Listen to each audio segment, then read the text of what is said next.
परिचय देना। जी, मेरा नाम इंदुभूषण राय है और मैं मृतक अंजनी कुमार राय का भतीजा हूँ। इंदुभूषण जी, आपके जो चाचा थे अंजनी जी, उनकी मौत जो है कुंभ के ड्यूटी के दौरान हुई है। क्या आप बताएंगे पूरे मामले को लेकर? देखिए, हमारे चाचा जी की जो मृत्यु हुई है वो हम लोगों के जाने के बाद ही पता चला है कि उनकी मृत्यु हुई है। न तो हम लोगों को किसी प्रकार की कोई जानकारी हुई है, न बीमार होने की, न उनको थाने पर आने की, न किसी अधिकारी ने बताया, न वहाँ के स्थानीय थाना अध्यक्ष ने बताया। किसी ने हमें कोई जानकारी नहीं दी। जब हम पहुंचे और हमसे पहले हमारा छोटा वाला भाई लगभग 12 बजे के आसपास पहुंचा, तो ये पता चला कि वो मृत अवस्था में चारपाई पे थाने के अंदर जो रैन बसेरा टाइप का बना हुआ है वहां पड़े हुए हैं। ऐसे में क्या लगता है कि मौत का कारण आप लोगों को क्या लगता है? मौत का कारण देखिए, अत्यधिक दबाव, भीड़ जब होगी, भीड़ में आदमी ड्यूटी करेगा, धक्का मुक्की, दबना दुबनी, तो उसमें तबीयत बिगड़ेगी। तबीयत बिगड़ी है उसी में। हम लोग को तो इस जानकारी नहीं कब कैसे बिगड़ी। बस ये जानकारी है कि हमारे छोटे भाई को उन्होंने लगभग 10 बजे फोन किया है और उन्होंने यही कहा है कि हमारी तबीयत बहुत बिगड़ गई है, तुम हमको यहाँ से ले चलो। हमको यहाँ पे कोई ट्रीटमेंट नहीं दिया जा रहा है, हमको ट्रीटमेंट की आवश्यकता है, मैं उठ चल नहीं पा रहा हूँ। तो मेरा भाई वहीं पर तैयारी करता है एलएलबी का, वो भाई मेरा वहां से गया है तो देखा है कि वो मृत पड़े हुए हैं चारपाई पे। ऐसे में लगातार जो सरकार की तरफ से, पुलिस विभाग की तरफ से बयान आ रहा है क्योंकि तबीयत बिगड़ने की मौत, यहाँ तक जो बहराइच का एडिशनल एसपी है उन्होंने भी इस तरह का बयान दिया है। देखिए, बहराइच के एडिशनल एसपी ने जो बयान दिया है, मैं तो उन्हीं के ऊपर प्रश्न खड़ा कर रहा हूँ कि बहराइच का एडिशनल एसपी जो बहराइच से इलाहाबाद की दूरी लगभग 250-300 किलोमीटर है, वो उतना दूर बैठ करके उस व्यक्ति ने ये कैसे कह दिया कि ये बीमार हैं।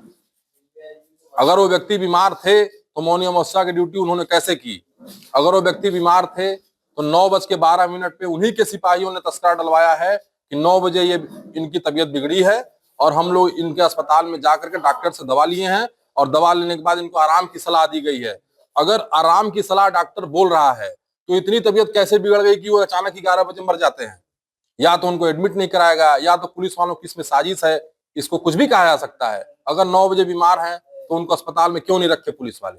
क्या आपको अस्पताल में कोई ट्रीटमेंट का कोई पेपर पर भी कुछ भी अभी तक हम लोगों के हाथ में किसी भी प्रकार का कोई पेपर नहीं आया है कि वो अस्पताल में मरे हैं।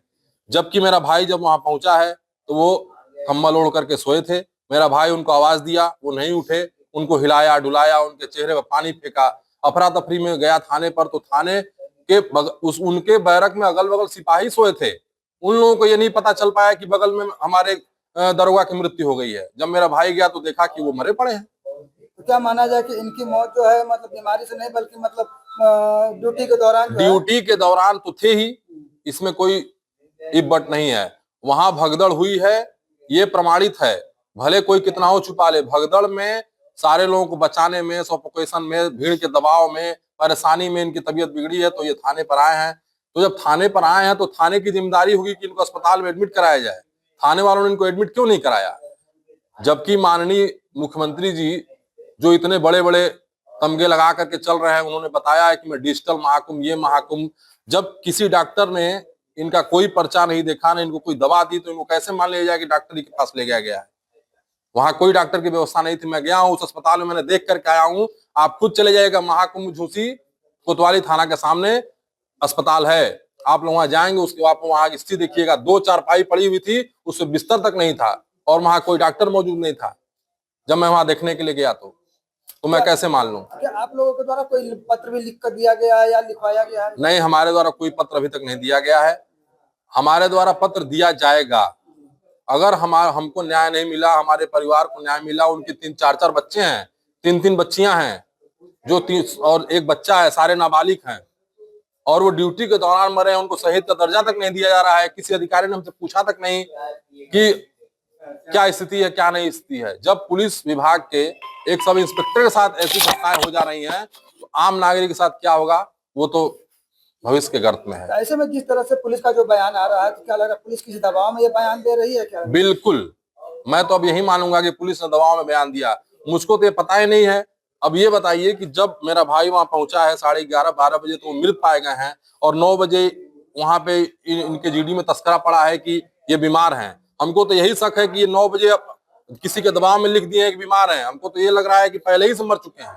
हम ये कैसे मान लें? आप लोग जब पीएम कराने के लिए गए थे तो वहाँ के क्या नजारा आपने देखा? मैं पीएम हाउस में सुबह 9:30 बजे पहुंचा। मेरे साथ मेरा छोटा वाला भाई भी पहुंचा था। 10 बजे वहां डॉक्टर आए और डॉक्टर ने हम लोगों को डेड बॉडी दिखाने के लिए बुलाया। जब मैं अंदर गया तो मैंने देखा हमारे चाचा के अगल बगल कम से कम 12-13 बॉडियां पड़ी हुई थी, बिखरी हुई, और उसी के बगल में एक कमरा था। उस कमरे में नहीं तो 40-50 लाशें ऐसे ही पड़ी हुई थी। ऐसे में अगर पूरी घटना की बात माना जाए तो क्या आपके नजरिए से क्या लगता है कितनी मौतें हुई होंगी?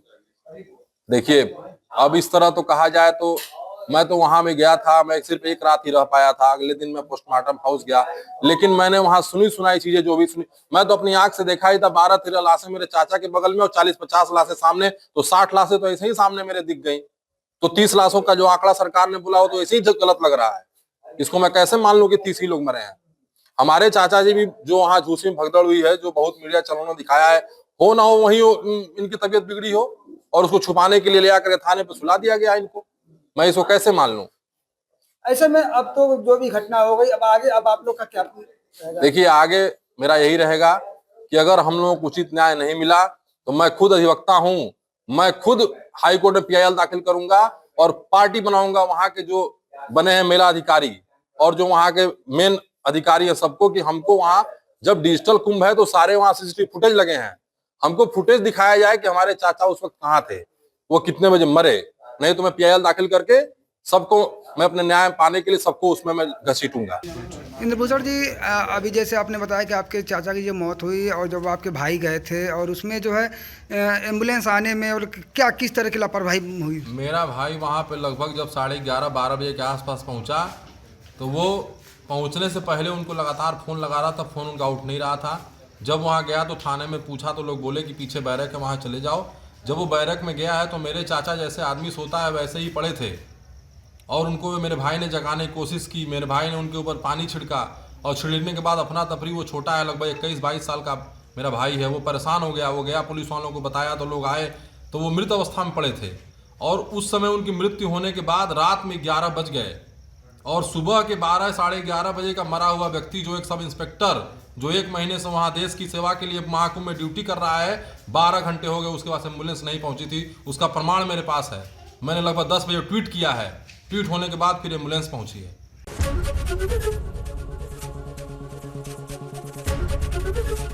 ABP गंगा, खबर आपकी, जुबान आपकी।